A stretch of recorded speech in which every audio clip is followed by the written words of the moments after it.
I wish to thank Senior Counsel Lorengo and my senior colleagues for allowing me to present. Your Lordship, I will be precise and to the point.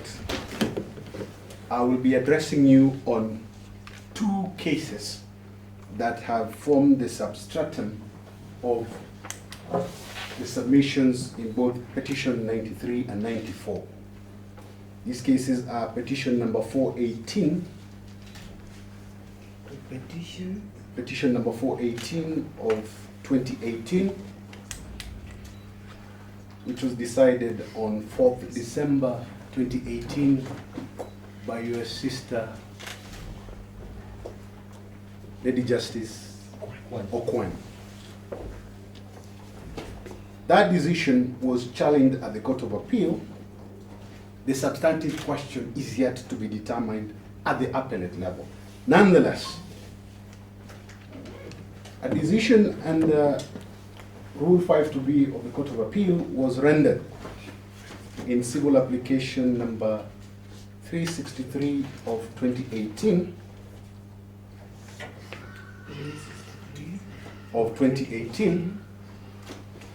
and that decision is instructive for the fact that it granted a stay order against the judgment of Lady Justice Okwan. Now that stay order has been rhapsodized to heavenly proportions as the basis impugning the nomination of our client. It is our position that both the decision of Justice Okwan and the stay order flowing therefrom at the Court of Appeal are per incurium.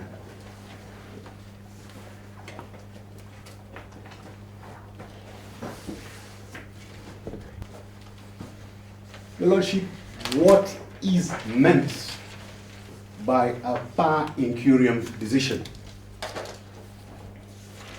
We submitted to this court, and I hope you have it, the first interested parties supplementary lists and bundle of authorities.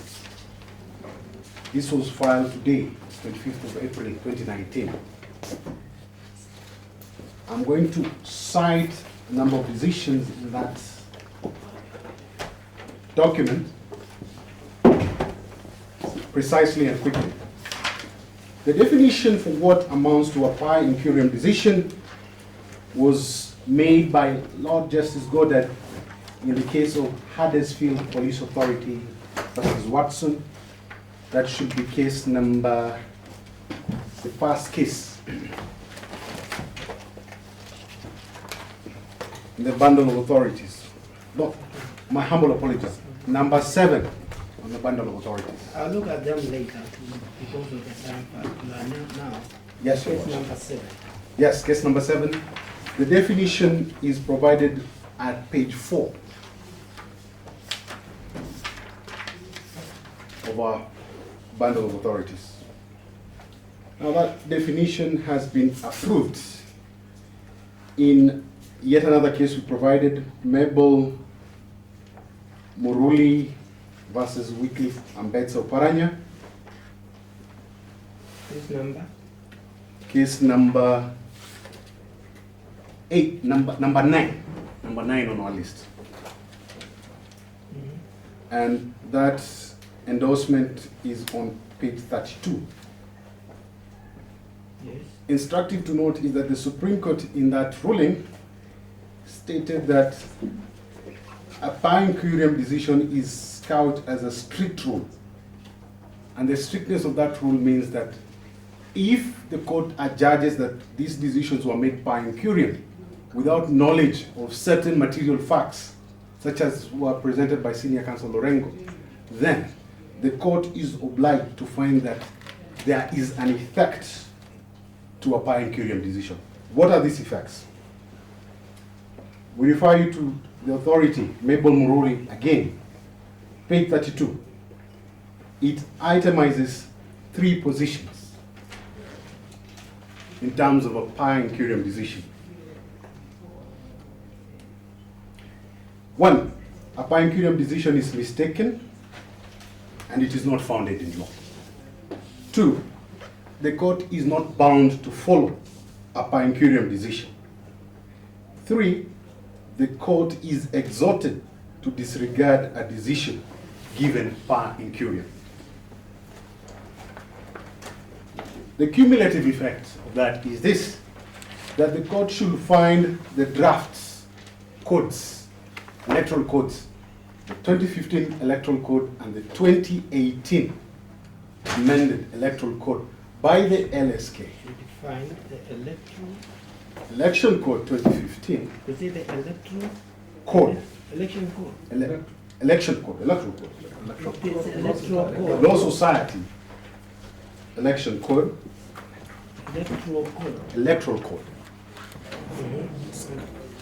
What else? Electoral code of conduct. Yes, of conduct. Yes. And which other one? And the amended version of 2018, Version of 2018.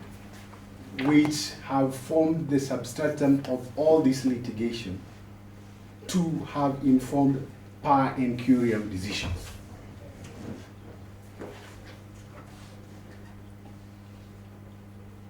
For want of constitutional and legal authority.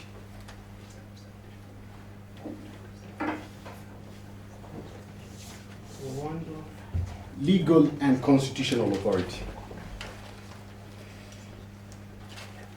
Now, such an invalid code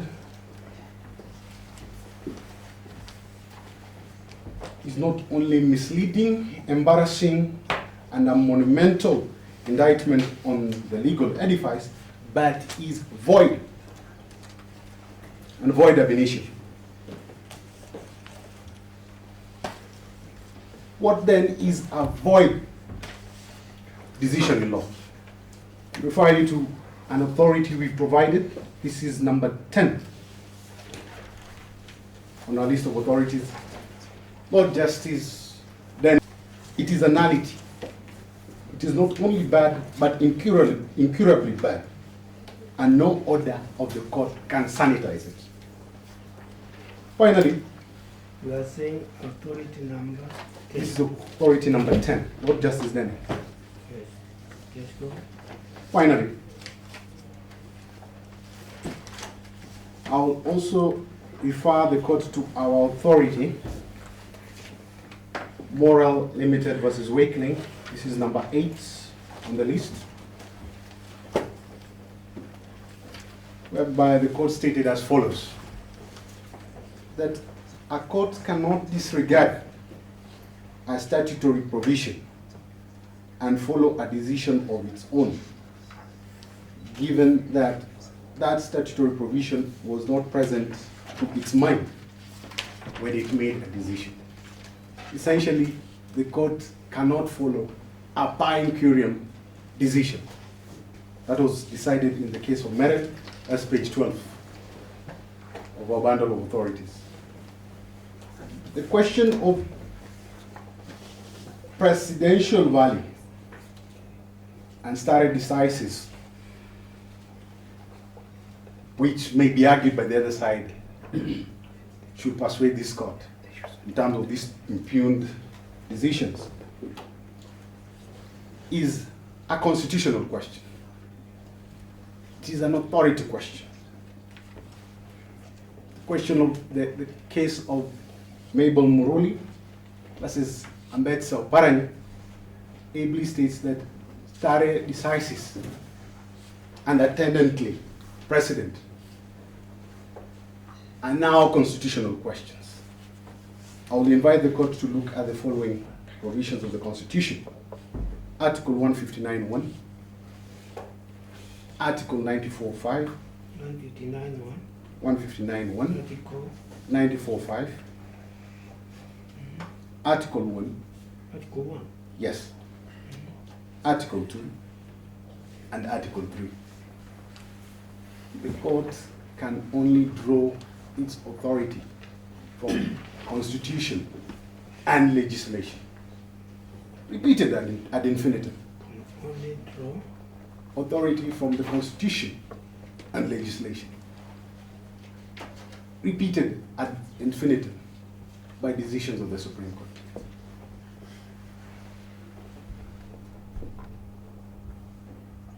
I did not hear the last bit because I was writing. It has been repeated ad infinitum by decisions of the Supreme Court.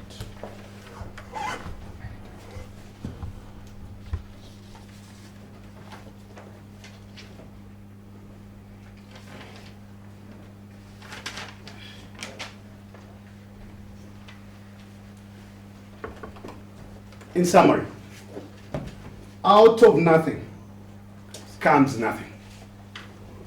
If decisions were founded on infirm legal position, that cannot be sanitized by this court.